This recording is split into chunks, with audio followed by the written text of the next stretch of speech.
What if you achieved complete financial independence where you never had to depend on anyone else for money? Imagine making decisions based solely on what you want, not what you can afford. You could leave toxic relationships without worrying about financial survival.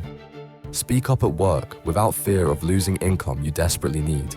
Choose where to live based on happiness, not cost of living. Pursue your passions without anxiety about money. Help others from abundance, not scarcity. But here's what nobody tells you about true financial freedom. Some relationships would dissolve when people realize they can't use financial leverage over you anymore.